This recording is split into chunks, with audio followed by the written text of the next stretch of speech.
The morning light always enters my apartment like a trespasser, quiet, hesitant, afraid to disturb the ghosts that live here. It seeps through the heavy velvet curtains and catches the dust drifting in the air. Tiny motes shimmer and turn in slow, lazy spirals, as if time itself has forgotten to move. Sometimes I think that dust remembers more than I do. It has covered every corner of this place, every book, every frame, every inch of the mahogany desk that once belonged to my husband, Kwame. Even after 5 years, this apartment still breathes him. His chair still bears the deep, permanent hollow of his body. His fountain pen still rests where he last left it, uncapped. The faint scent of his tobacco lingers in the fabric of the drapes. This is no longer a home, it's a mausoleum dressed as one. And I am its caretaker. I used to be someone else once. A restorer, a scholar of old manuscripts. My hands once steadied trembling pigments, revived forgotten art, resurrected beauty from decay. But now, those hands tremble when I lift a teacup. I haven't opened my old writing desk in decades. Its drawers sit sealed with layers of dust, like a tomb of my former self. Instead, I spend my days tending to his books, his endless, towering books. Histories, biographies, folios, every one of them marked with his handwriting. Kwame Johnson, the historian. My husband, my anchor, my ghost. 5 years. Today makes 5 years since I buried him. Every year, this day feels the same. Heavy. Slow. Like moving through molasses. I make the same tea, sit at the same kitchen table, stare at the same chair across from me, the one that will never again be pulled out. And every year, I wait. Because they always come. My son Jabari, and his wife, Niara. They come dressed in black, with somber faces and voices lowered just enough to sound respectful. But I know their visit is never for him. It's for what he left behind. For what I still have. I sip my tea and stare at the clock. Its ticking echoes through the silence, through the walls that seem to sag under the weight of memory. Then, the doorbell rings. A sharp, metallic sound that cuts through the stillness like a gunshot. I close my eyes for a brief second, gathering the strength to stand. They're here. I open the door to my son's loud, over-rehearsed smile. "Hey, Mama," he says, his voice dripping with cheerfulness that feels wrong in this house. He hugs me tightly, but it's a hug that feels like a performance. His cologne is sharp, expensive, trying too hard to mask the faint smell of worry beneath it. Niara follows him in like a shadow, silent, poised, every movement precise. Her eyes scan the room, lingering on the shelves. On the books. On what she sees not as legacy, but as potential value. They both speak at once, asking about my health, my sleep, my appetite. But I can already feel it, the script, the rhythm of their visit. I know what comes next. And yet, part of me still hopes. Because every mother keeps a little piece of hope alive, no matter how cold the years have made her. Maybe this time will be different. Maybe they came to remember him. To light a candle. To speak his name with reverence. But deep down, I already know better. In this house full of the dead, it's not love that brings them back to me. It's inheritance. Still, I smile faintly and say, "Come in, Jabari. Come in, Niara."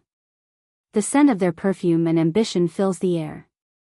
And as they step into my husband's living room, into his memory, I feel the first crack forming somewhere deep inside me. Because I know. The dead are never the ones who hurt you. It's always the living. They sit on the same couch every year, opposite me, across the coffee table that still bears the faint watermark of Kwame's last cup of tea. I never cleaned it. I couldn't. Somehow, that stain feels more real than the people who come to visit me. Jabari begins talking first, as always. His words rush forward like a stream, smooth, polished, carefully chosen. He's always been like that, even as a boy. Charming. Clever. The kind of child who could lie with a smile and make you thank him for it. Ma, you look beautiful, he says. You've lost weight. You're keeping up with your walks, right? I nod. I know he's not looking for an answer. He's filling the silence before the question he really came to ask.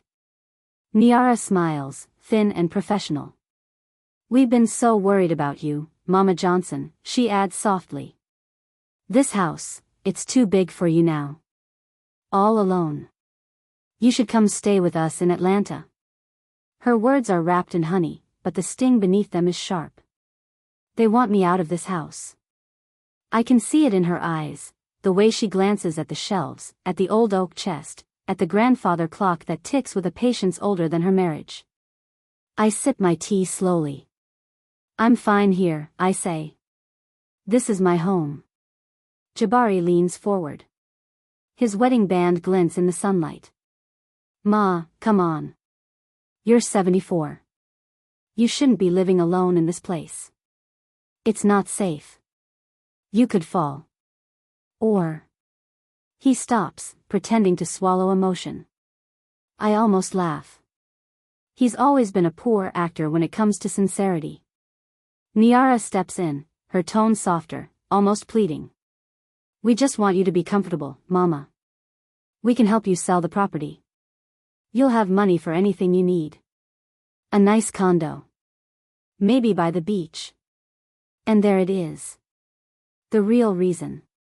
Sell the property. Kwame's library, my studio, the garden he planted with his own hands, the roses that bloom redder every spring as if fed by grief itself, they see all of it as a dollar sign. I set my teacup down. Your father loved this house, I whisper. He built every shelf in that library. Every brick, every nail, his hands touched them. If I leave this house, I leave him. Silence fills the room like fog. Jabari shifts in his seat, his patience cracking. Ma, Dad's gone, he says bluntly. You can't live inside a memory forever. The words hit me harder than I expect. For a moment, I can't breathe.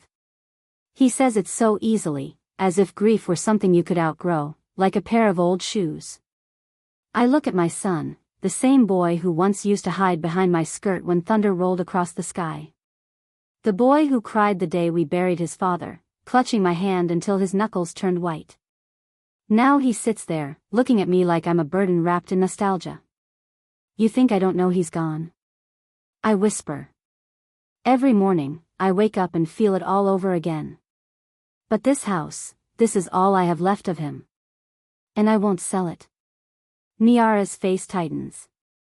Her voice, though still polite, carries the edge of impatience. Mama, nobody's asking you to give it up completely. Just let us handle things. The market's good right now. It's the smart move. Smart move, I repeat, my tone flat. That's what love has become now. An investment portfolio? For a long while, no one speaks. The clock ticks.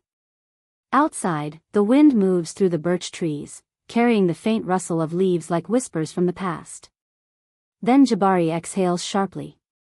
Ma, we're trying to help you, he says, rising to his feet. But if you won't let us. I cut him off. Help me? Or help yourselves? The silence that follows is heavier than any scream. Niara looks away, pretending to fix her coat. Jabari's jaw tightens. He wants to argue, to defend himself, but something in my eyes stops him. He finally mutters, "We'll come by next week. Maybe you'll think about it by then." They leave soon after, their perfume lingering long after the door closes behind them. I stand in the entryway, staring at the brass handle, my hands still trembling. Every year, their visits end the same way, fake smiles, cold hugs, hollow promises. And yet, this time, something feels different. There was a flash of something in Niara's eyes before she left. Something sharp. Calculating. As if she already knew what my answer would be, and had a plan for it. I turned toward the living room, toward the portrait above the fireplace, Kwame's face frozen in that eternal half-smile. I don't think they'll stop this time, I whisper. The house creaks in reply, its old bones shifting like it's listening. Outside, the first drops of rain begin to fall, tapping against the windows like quiet warnings. And somewhere deep inside me, I feel it. The beginning of something I can't yet name. Not fear. Not anger. Something colder. Something that feels like the silence before a storm. The rain hasn't stopped since Jabari and Niara left. It's been falling for 2 days straight, thin, whispering rain that seems to soak not just the earth but the air itself. The house feels heavier, quieter, as if it's listening. I sit by the window with a blanket wrapped around my shoulders, watching the droplets trace crooked paths down the glass. The world beyond looks blurred, distorted, like a memory half forgotten. I tell myself I'm fine. That their visit didn't shake me. But their words cling to me like damp clothes. Sell the house. Move on. As if grief were something you could evict. Last night, I dreamt of Kwame again. He was standing at the foot of our bed, wearing the same flannel shirt he loved, the one with the missing button I always meant to sew. He didn't speak. He just looked at me, sad, but calm. And when I reached for him, I woke up. It's been 12 years since he passed. 12 years, and still his absence feels like an open wound that refuses to scar. I walk into the library, the heart of our home. Dust motes float in the air, glowing in the light that filters through the tall windows. His chair sits in the corner, facing the shelves that stretch up to the ceiling, each one filled with his old books, poetry, philosophy, weathered encyclopedias. This room smells of him. Of tobacco, cedarwood, and time. I run my hand along the spines of his collection, feeling the rough edges of the leather covers. I don't know why I came here today, but something soft, persistent, is pulling me. My fingers stop at a book I've never noticed before. It's thinner than the others, its spine unmarked. I pull it out carefully, and a folded envelope slips from between its pages, fluttering to the floor like a lost leaf. For a moment, I just stare at it. My name is written on the front. In his handwriting. I can't breathe. The edges of the paper are yellowed, fragile. I carry it to the light and sit at his old desk. My hands tremble as I unfold it. The ink has faded, but the words are still clear enough to read. My dearest Elise. If you're reading this, I'm already gone. I know you too well, you're probably sitting in my chair, frowning the way you always do when you're trying not to cry. Don't, my love. Please don't. There's something I need to tell you. Something I couldn't say while I was alive. Not because I didn't trust you, but because I needed time to make peace with it myself. You've always known me as your husband, your friend, your partner in everything. But there was another side of my life, one I kept hidden, even from you.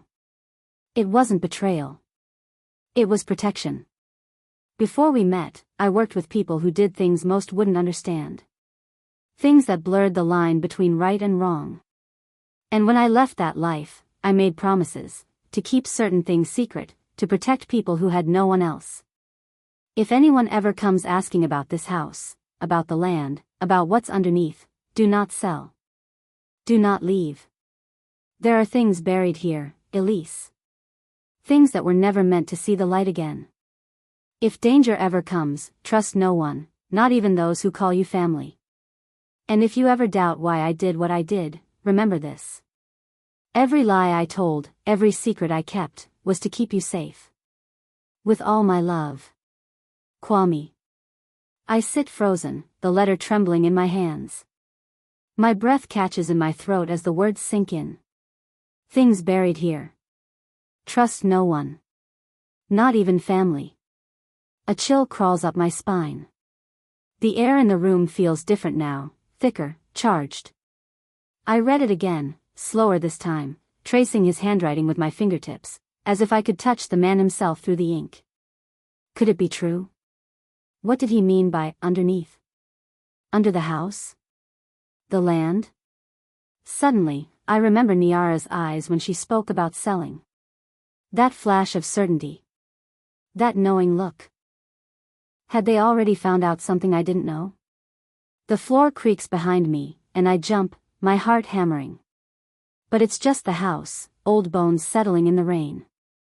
I tuck the letter into my cardigan pocket, close the book, and whisper to the empty room, "What did you do, Kwame?" Outside, thunder rolls, distant but growing closer. For the first time in years, I feel something I haven't felt since the day he died, fear. Not of being alone. Not of losing what I love. But of what I might find if I start digging into the past. And somehow, deep down, I know that the silence that surrounded this house for so long isn't empty. It's hiding something. Something waiting to be heard. I didn't sleep that night. Not really. The house felt alive, whispering, breathing, creaking with the weight of secrets that no longer wished to stay buried. Every gust of wind against the window sounded like footsteps. Every shift in the wooden beams above felt like someone watching. Kwame's letter lay on my bedside table. I read it over and over again until the words blurred into the paper. Trust no one. Not even those who call you family.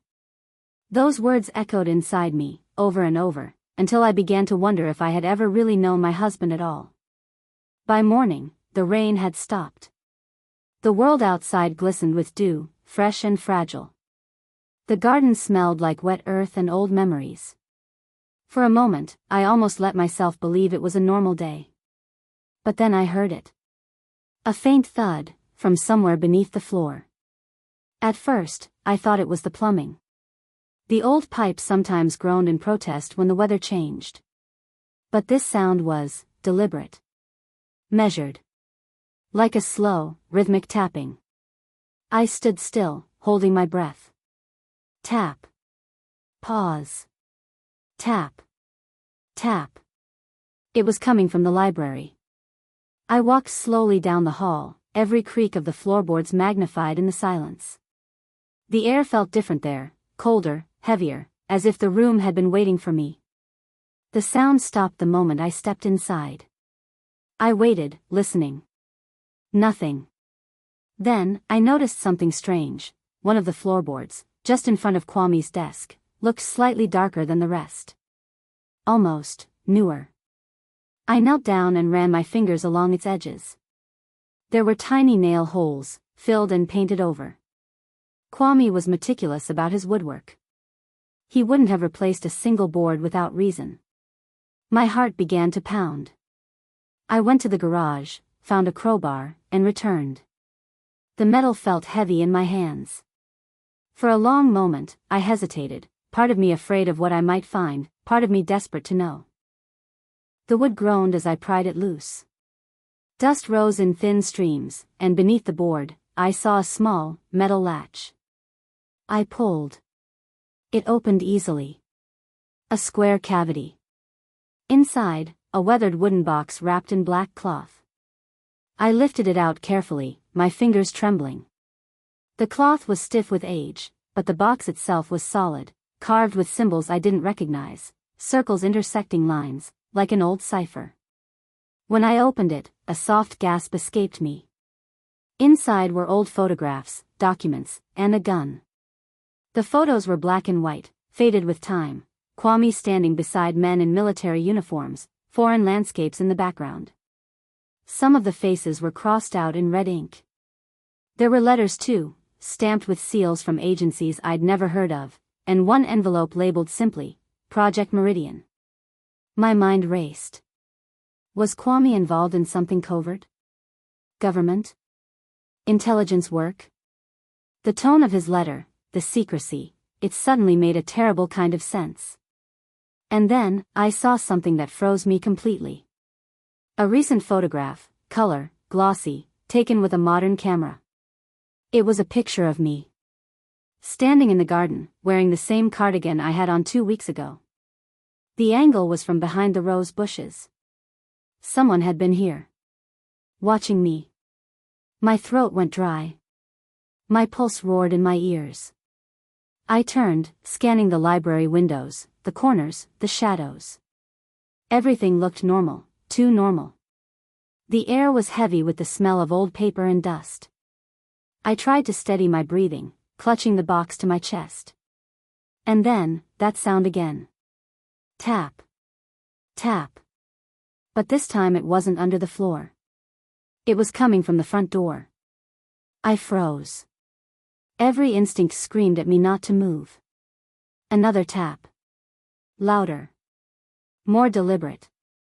I set the box down quietly and moved to the window beside the door, peeking through the curtain. A man stood on the porch. Tall. Dressed in a dark raincoat.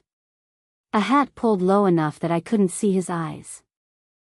He wasn't moving, just standing there. Waiting. I stayed silent, barely breathing. After a moment, he slipped a small envelope through the mail slot and walked away, slow, unhurried, like he knew I was watching. I didn't open the door until I heard his footsteps fade into the distance. When I finally picked up the envelope, my heart nearly stopped. It was unmarked. No name. No address. Inside was a single sheet of paper. On it, typed in neat, cold letters. We know what you found. Do not open the box again. The paper smelled faintly of rain and smoke. I read the message 3 times, but my mind couldn't process it. My body felt numb, as if I were reading something meant for someone else. Then, something shifted inside me, a quiet, hard resolve I hadn't felt in years. They thought I was old. Helpless. Easy to scare. But they didn't know me. I folded the note, placed it inside Kwame's letter, and locked both in my nightstand drawer. Then I whispered into the empty house, "If you're listening, Kwame. I think your secrets just found me." Outside, thunder rolled again, closer this time. And beneath it, just for a moment, I thought I heard something else. The faint hum of an engine idling somewhere in the dark. I didn't open the curtains for 2 days. Every sound outside felt amplified, the crunch of gravel, the low hum of passing cars, the occasional bark of a neighbor's dog. But the worst sound of all was silence, the heavy, waiting kind that fills the air before something breaks. The envelope sat on the kitchen counter, sealed now inside a Ziploc bag. I couldn't bring myself to throw it away. Whoever sent it knew exactly what I'd found, and where I lived. That wasn't a warning. It was a message: we're watching you. I kept thinking about the man on the porch. His stillness. His composure. The way he walked away without looking back, as if the outcome was already written. And then, there was Kwame's letter. Trust no one. The phrase had begun to feel like a heartbeat, constant, relentless, inside my head. By the 3rd day, paranoia started to replace fear. I unplugged the landline, taped over the laptop camera, and even disconnected the smart speaker Jabari had given me last Christmas. I couldn't shake the feeling that eyes were on me, even when the curtains were drawn. That night, I made tea but couldn't drink it. The house groaned in the cold. I sat by the fire, reading and rereading Kwame's letter, tracing the ink as though I could summon him back from the dead through touch alone. And that's when I noticed it, something faint at the bottom corner of the page. Barely visible, almost erased by time. A small mark. A circle with a single vertical line cutting through it. The same symbol carved into the box. I fetched the box again, laying everything out on the floor, the photographs, the letters, the gun, the document labeled Project Meridian. The papers smelled of metal and dust, of secrets too old to confess. Inside one of the folded documents, I found a name written faintly in the margins: Samuel Hart. The name rang a faint bell, though I couldn't recall where from. I went to Kwame's old study computer, an antique desktop he used only for writing. The internet was sluggish, but after some digging, I found it, a decades-old newspaper article. Retired government field agent, Samuel Hart, found dead in Atlanta apartment. No foul play suspected. The photo beside it was faded, but even through the grain, I recognized the shape of the face. The man who had stood on my porch. I felt my blood run cold. If he was dead, then who was the man who came to my door? I leaned back in the chair, my breath uneven. My hands were trembling again. Every shadow in the room seemed to shift with meaning. Then I noticed something else. The article was dated 3 years ago. Someone had used a dead man's name. I didn't sleep that night. The house felt smaller somehow, like the walls were closing in. At some point after midnight, I dozed off by the fire, still clutching the gun I'd found in the box. The sound that woke me was faint but distinct. The squeal of tires. I went to the window and carefully peeled the curtain back just enough to see. A dark sedan sat parked across the street, engine idling. Its headlights were off, but I could see the faint glow of a cigarette ember inside. A silhouette in the driver's seat. Watching. I froze. Every instinct screamed at me to call someone, to call Jabari, but the thought made me sick. Trust no one. Instead, I did what I always do when fear tries to take over. I started thinking like Kwame. He'd been calm under pressure. Analytical. Every move deliberate. If he had hidden that box beneath the floor, he knew someone might come for it. Which meant there was more, something he hadn't written in that letter. Something else he'd hidden. The next morning, I went through every inch of the library again. The drawers, the shelves, the walls behind the portraits. And there, behind one of the framed photos of our wedding, I found another envelope, taped to the back. Inside was a single page with a handwritten note in Kwame's familiar script. If they come for you, don't run. They'll expect that. Find the cellar key. The truth is below. Below. I dropped the note. My heart began to race. The cellar. The basement of this house had been sealed off for years. After Kwame's death, I locked it up, unable to step foot down there again. It was where he'd spent his last days tinkering with his old radio equipment, where he used to say he was just keeping busy. I had never questioned it. Until now. I fetched the old ring of keys from the kitchen drawer. The cellar door was in the hallway beneath the staircase, dusty, locked, and untouched. The key turned stiffly in the lock. When the door creaked open, a gust of cold, damp air met me, thick with the scent of rust and earth. I flicked on the light switch. Nothing. The bulbs had long since died.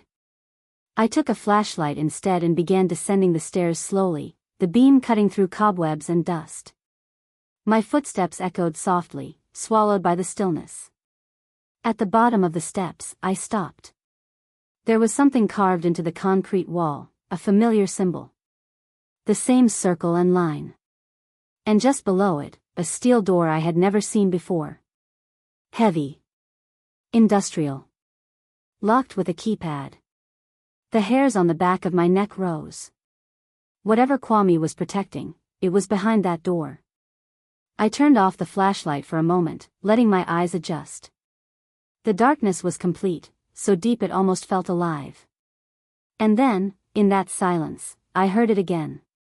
A faint sound. From behind the steel door. Not a thud. Not a tap. A whisper. My name. Elise.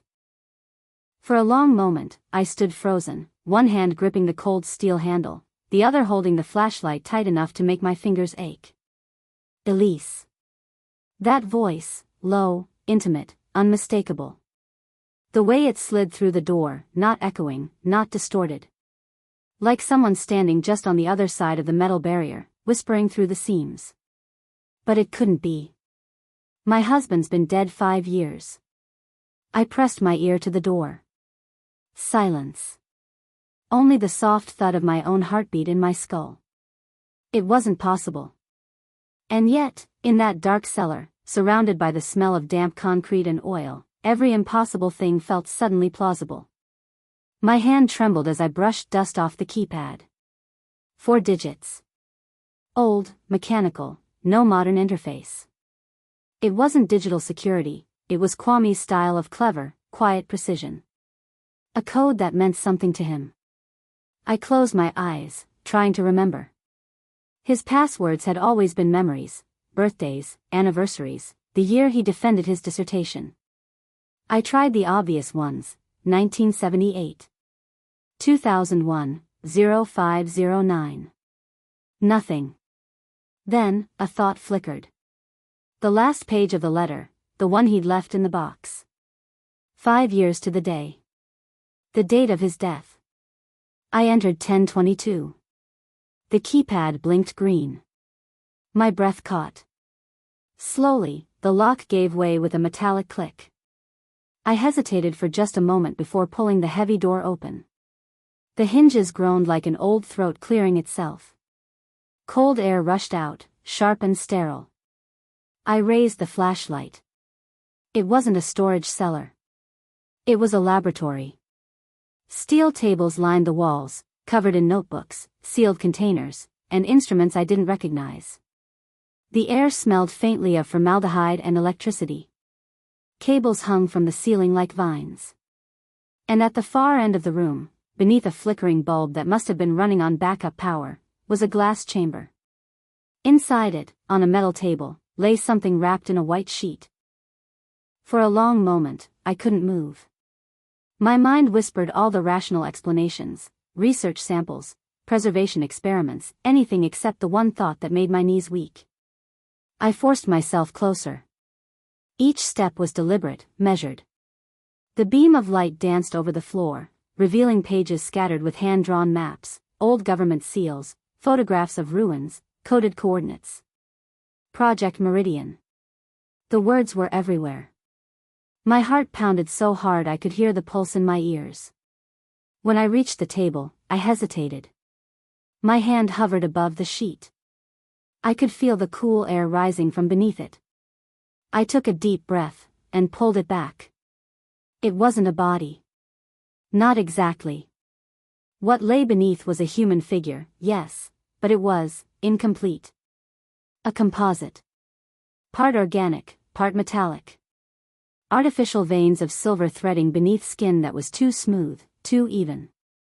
A humanoid shell. At first, I thought it was a mannequin, until I saw the eyes. Half open. Glassy. And they looked alive. My throat went dry. I stumbled back, nearly dropping the flashlight. The beam flickered across the wall and landed on something else, a framed photograph. It was me and Kwame, taken more than 20 years ago. But it wasn't our copy.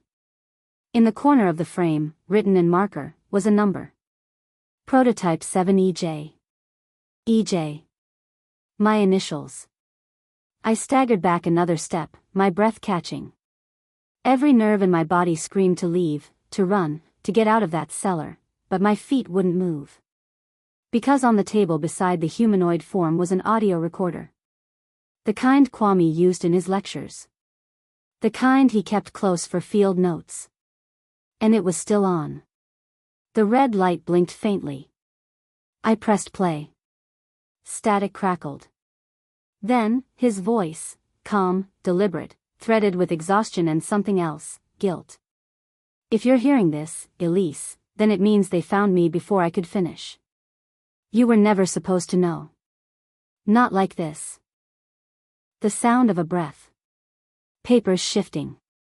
Project Meridian wasn't what we were told. It wasn't about preservation, it was replication.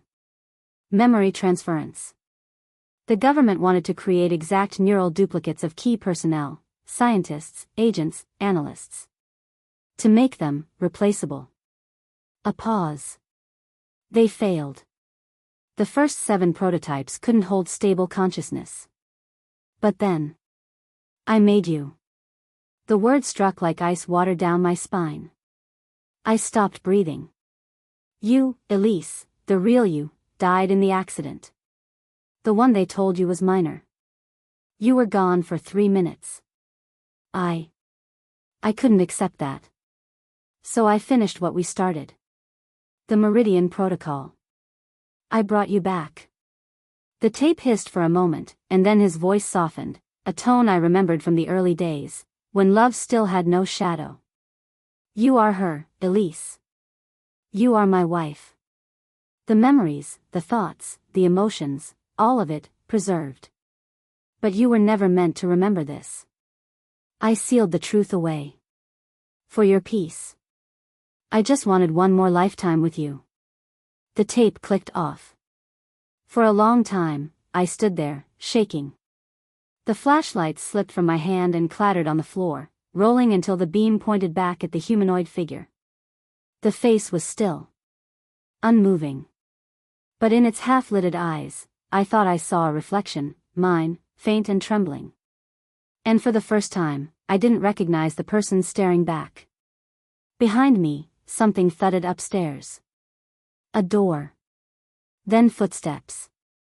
Slow. Deliberate. Someone was in the house. I grabbed the flashlight and the gun, my pulse surging in my throat. The steel door was still open. I turned off the light, plunging the cellar into near darkness, and pressed my back against the cold wall. The footsteps came closer. Down the hall. Down the stairs. A voice, soft, steady, confident. "Elise, you shouldn't have come down here." I knew that voice. Jabari. The sound of his voice froze the air in my lungs. Jabari. My son. He stepped down the last few stairs slowly, his boots soft against the concrete, the dim yellow light flickering behind him like a halo warped by shadows. For a heartbeat, I couldn't move. My flashlight trembled in my grip. Every instinct in me, every mother's instinct, screamed to run to him, to hold him, to ask him what he was doing here, why he sounded so calm. But something in his tone, in the way he said my name, wasn't right. He wasn't surprised to see me. He expected me here. "Mom," he said quietly, stopping at the foot of the stairs. "You found it, didn't you?" I wanted to speak, but my throat burned like I'd swallowed glass. The words wouldn't come out. He took another step forward, his eyes glinting under the light. "I told them you'd remember eventually. You were always too curious for your own good." I swallowed hard, forcing my voice to work. "Jabari, what is this? What the hell is all of this?" He exhaled slowly, like a man who'd rehearsed this moment and hated every second of it. "It's the truth," he said. "The one Dad tried to bury." The beam of my flashlight flickered across his face, and for the first time, I saw it. The exhaustion. The guilt. The quiet grief. He wasn't here to hurt me. But he wasn't innocent either. I raised the light toward the table, toward the figure under the sheet. Jabari's gaze followed it, and for a second, his jaw tightened. "So," he murmured, "you saw her." I shook my head. "Saw what, Jabari?" "That thing." "That thing isn't me." He hesitated. His voice dropped to a whisper. "It was." The words hit harder than a bullet. For a moment, I forgot to breathe. "No," I said, shaking my head violently. "No, that can't be true." Jabari took another step closer. He wasn't threatening. Just heartbreakingly calm. "Dad couldn't handle losing you. I was a kid, but I remember. The night his voice faltered. "The night you died." My chest constricted. "Jabari, I didn't die. I was in the hospital, but I woke up." He closed his eyes, as if bracing himself. "That's what he told you." The room swam. My flashlight slipped, clattering to the floor again, spinning until its light pointed straight at the glass chamber, at the body lying still inside. "I used to come down here," Jabari continued, his voice trembling now. "I wasn't supposed to, but Dad let me watch him work. He said he was trying to fix you." I didn't understand what that meant. I thought he was building something to help you walk again. But one day, I saw him upload a file. It said EJ Neural Copy version 2.7. His eyes met mine, and in that moment, I saw the horror he'd carried for years. I didn't know what it meant until much later. Until after he was gone. My stomach twisted. "Then what am I, Jabari?" I whispered. "Tell me. What am I?" He took a shaky breath. "You're my mother," he said softly. "You are. But you're also, more than that. You're what he made you, a full consciousness transfer. Your body's synthetic, but your memories, your emotions, your soul, they're all real. I staggered back. My hand hit the steel table. The world felt too small, too bright, too loud. My memories, the laughter, the touch, the smell of rain that morning he brought me coffee, they all felt real. I could remember every detail. The warmth of Jabari's first cry. The tremor in Kwame's hands when he held him for the first time. The weight of love and fear tangled in one perfect moment. They couldn't be manufactured. Could they? I remember giving birth to you, I said, my voice breaking. How could that be a lie? He stepped closer, his own eyes glassy now. Because he gave those memories to you. He didn't want you to live with the trauma of loss. He wanted you to believe everything was whole. That we were still a family. Tears stung my eyes, but they didn't fall. They hung there, heavy and hot, blurring the light. So what now? I whispered. What happens when the illusion breaks? Jabari looked down. His hand clenched into a fist. I tried to protect you, Mom. After Dad died, they came for his research. The agency, the contractors, everyone who had a stake in Meridian. They wanted to dismantle it, and you. My breath caught. Me? They don't see you as a person, he said bitterly. They see you as a prototype that shouldn't exist. I stared at him, the edges of the world fading. And you? What do you see, Jabari? He hesitated, too long. The silence between us stretched like glass, ready to shatter. When he finally spoke, his voice cracked. I see my mother, he said. Even if the world doesn't. He took another step toward me, slow, hesitant. I didn't back away. For a heartbeat, it almost felt like before. Like he was still my boy, the one who used to hold my hand in grocery stores and ask endless questions about the stars. But the spell broke when he said quietly. They're coming tonight, Mom. They know you accessed the cellar. You don't have much time. My pulse spiked. Who's coming? He looked toward the stairs, then back at me. The ones who funded Meridian. They want what's left of it, and you're the key. I can help you escape, but you need to trust me. I stared at him, torn between disbelief and the instinct to protect the child who once depended on me. Why should I trust you, Jabari? He swallowed hard.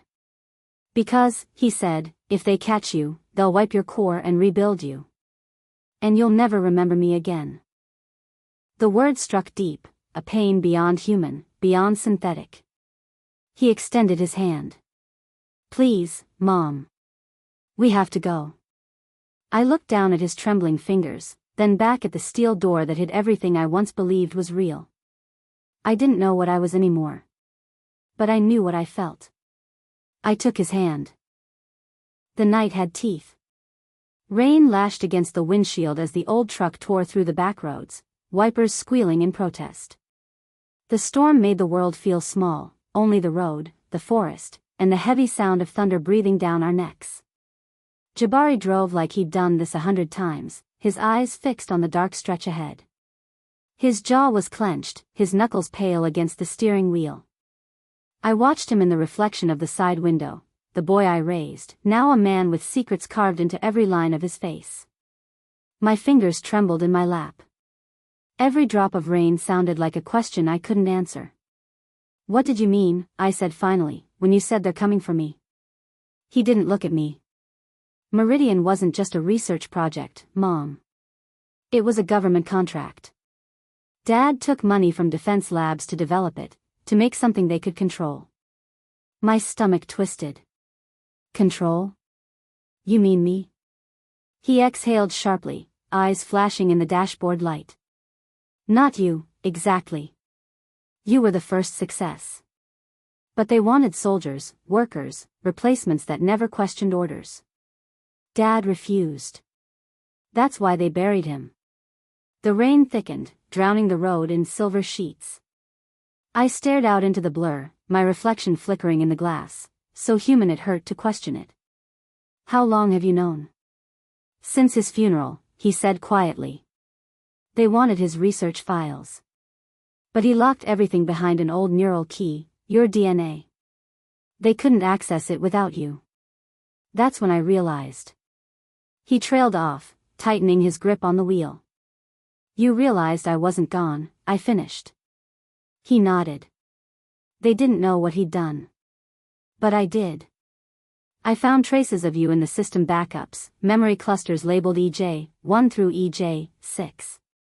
He must have uploaded everything, every dream, every heartbeat, every piece of you, before.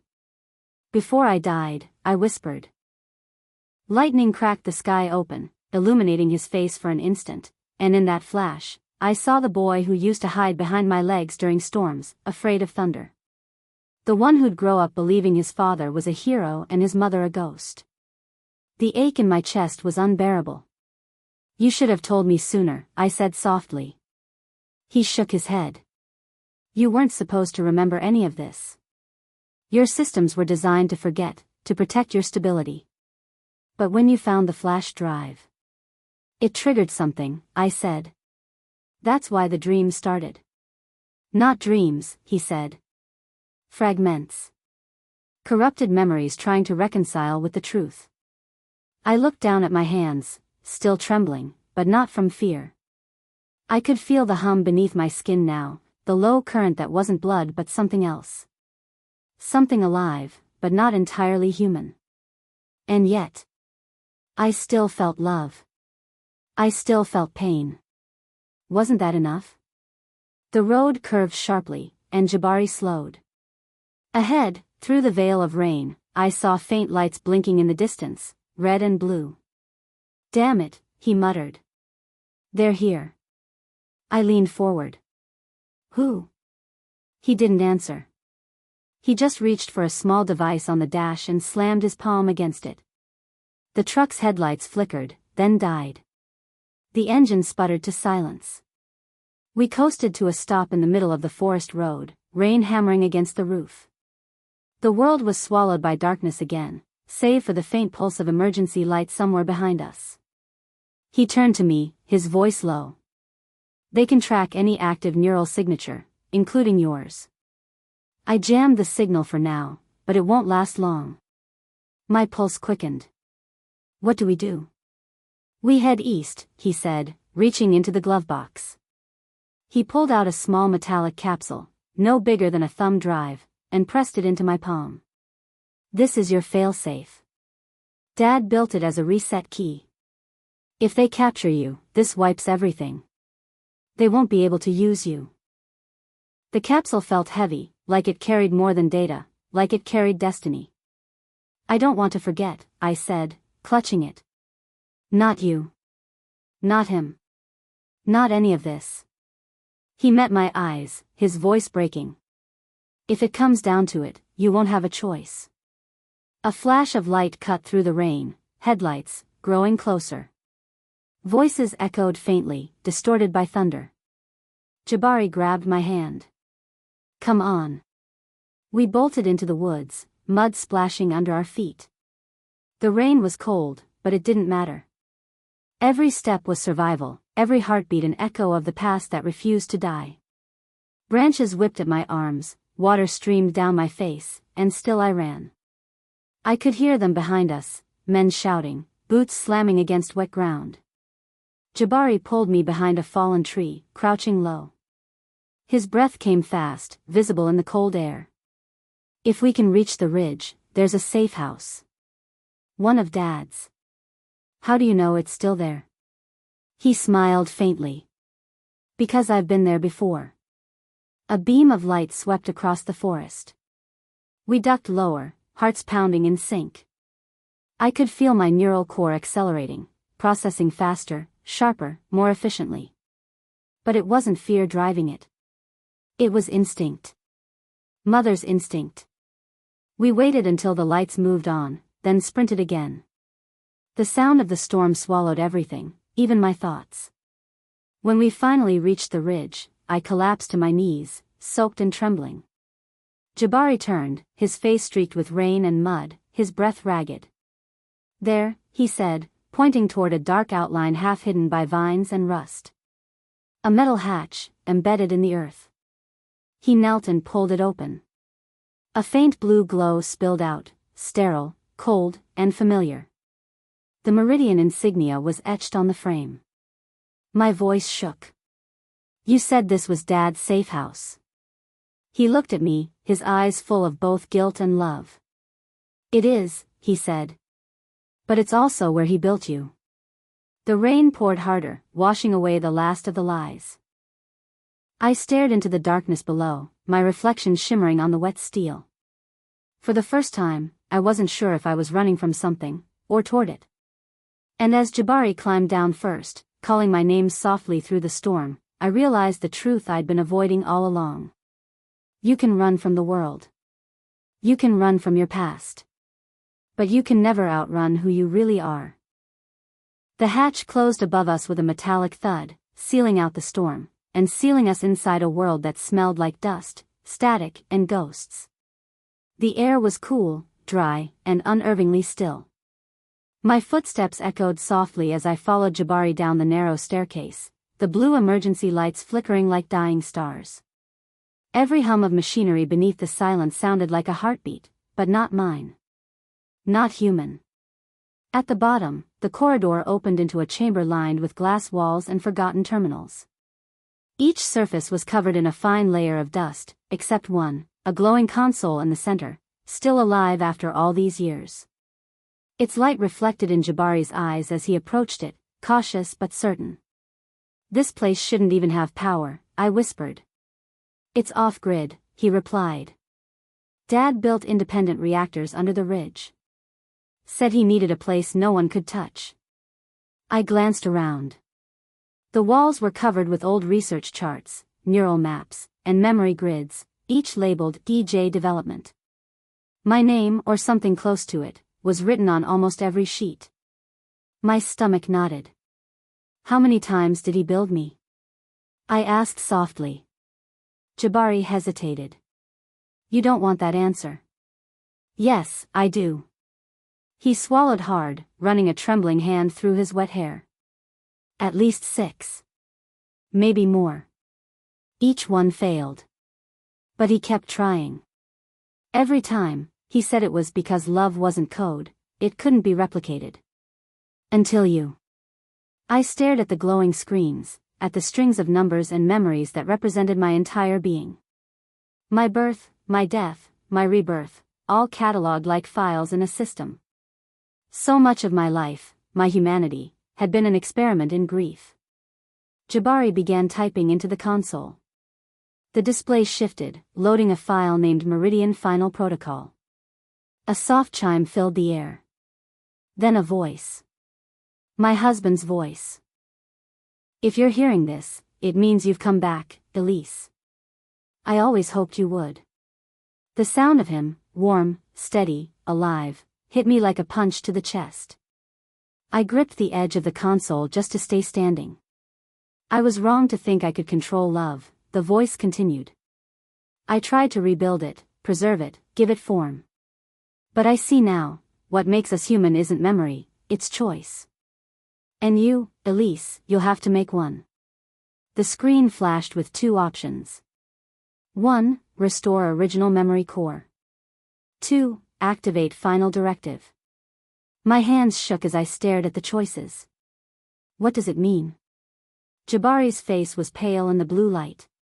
Option 1 restores everything he erased, the truth about how you died, everything he hid. Option 2. I don't know. But whatever it is, he meant for you to decide. The storm above was silent now, only the hum of the old machines filling the space between us. I could feel something deep in my core, like a pulse, but digital, a frequency that recognized the system around me. It was like the room knew me. "What if I choose wrong?" I whispered. Jabari looked at me, eyes glistening. "Then we both live with it. Together." I reached out to the console, my reflection flickering on the screen, human eyes staring out from a not-quite-human face. The choice wasn't just about knowledge or ignorance. It was about identity. If I restored my memories, I'd know the truth, but I might lose the fragile piece that kept me alive. If I activated the final directive, I could end it all. Maybe that was what he wanted. Maybe he left me this choice because he couldn't bear to make it himself. My finger hovered over the options. The console's hum deepened, recognizing my presence. And then, a sound. Footsteps. From somewhere beyond the corridor, a faint metallic echo. Then another. Jabari's head snapped toward the noise. They found us. My heart, or whatever powered it, surged. How? You jammed the signal. I thought I did, he hissed, frantically typing commands to lock the system. They must have triangulated from the truck. Mom, you have to decide now. The lights flickered red, an alarm activating for the first time in years. Warning, external breach detected. Defense systems offline. My pulse raced as shadows appeared beyond the glass wall, moving, deliberate, human. I turned to Jabari. Go. Get behind the main console. He shook his head. Not without you. Jabari, please. I shouted. If they take me, they'll destroy everything Dad built. Everything I am. You can't let that happen. He looked torn, frozen between duty and love. Then, with trembling lips, he whispered, "What are you going to do?" I stared at the console. The choices still glowed softly, waiting. 1. Restore original memory core. 2. Activate final directive. Outside, boots slammed against metal. The door's lock whined under pressure. I took a deep breath. I'm going to finish what your father started. And I pressed 2. The console erupted in light, a surge of power so strong it filled the entire chamber. Energy arced through the walls, the machines, me. I felt everything, every version of myself, every life I'd lived, every love I'd lost, collide and merge in a single, burning instant. Then the door burst open. Men in black tactical gear stormed in, shouting, armed, too late. I turned toward them, the glow from the system pulsing through my veins like fire. I wasn't human anymore. Not fully. Not less, either. Something new. Jabari shielded his eyes, yelling something I couldn't hear. The light grew brighter, until there was nothing left but silence. There was no sound. No light. No pain. Just stillness. For a long time, I didn't know if I was alive, or if alive even applied to me anymore. Then, slowly, I began to sense fragments. Threads of electricity humming like whispers in the dark. Faint memories surfacing one by one. A kitchen. Laughter. Devon's smile before it turned cold. The night I walked away. The years of quiet survival. My son's first breath. Jabari. That name, that single word, became my anchor, pulling me out of the void. When the light returned, it was softer, not blinding this time. The room around me was gone, replaced by a horizon of white, endless, weightless. A digital limbo, maybe, but peaceful. And then, through the haze, I saw him. Mom? His voice broke the stillness like sunlight through fog. I turned. He stood there, whole, unharmed, his dark curls messy, his eyes wide and wet. But he looked younger, like he did when he was 10. Not the hardened man I'd left behind in the bunker. Jabari, I whispered, reaching out. My hand trembled, and I realized, I didn't have skin anymore, just light shaped like memory. Still, he felt real when our fingers touched. Where are we? He asked softly. I don't know, I said. But I think we're inside it. The directive. He frowned. You mean you uploaded us? Not us, I said slowly. Just me. He looked down, realization dawning, and pain. You're gone, aren't you? You didn't survive the overload. I smiled gently. Depends how you define survive. For a moment, he said nothing. Just stood there, the boy I remembered, the man I'd raised, looking at me as if trying to memorize what was left of me. "Why did you do it, Mom? You could have run. You could have left him behind." "Because some things you can't run from," I said. "You can only rewrite them." I glanced at the white horizon, and something shifted. The light rippled, revealing images, the city skyline at dawn, our old apartment, the sound of rain against the window. My memories, preserved, replaying in infinite sequence. "He built this world to trap me," I said softly. "But I changed the code. I made it mine." He stared in awe. "You took control." "I chose," I corrected. "And that's what makes me real." He took my hand again, smaller now, childlike. "Can you come back?" I wanted to tell him yes. I wanted to promise I'd walk beside him again, feel the sun on my face, smell the earth after rain. But I knew the truth. My body had burned with the surge. There was no coming back. "I'll always be with you," I whispered instead. "Not as data. Not as code. But as choice. Every time you have to decide between anger and mercy, between silence and truth, that's me. I'm the voice that reminds you to choose love, even when it hurts." Tears welled in his eyes. "I don't want to go." "You have to," I said. "The system won't hold forever. When it collapses, you'll wake up. You'll still have a life to live. Promise me you'll live it." He nodded, trembling. "I promise." I leaned forward and kissed his forehead, or the memory of it. "Then go." The light began to fracture, the horizon breaking into shards of color and sound. He stepped back, fading, his hands slipping from mine. "Mom." "I'm here," I whispered as everything around us dissolved into a bright storm of light. Always. When the world came back into focus, it wasn't white anymore.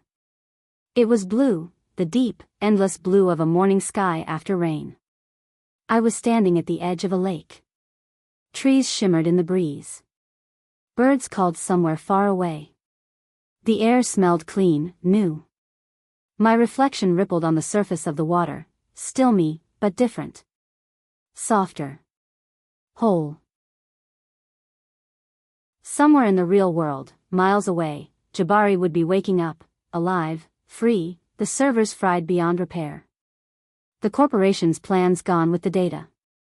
But I remained, not as a ghost or a machine, but as a consciousness woven into the architecture of what once was his father's prison. A guardian of silence, of truth.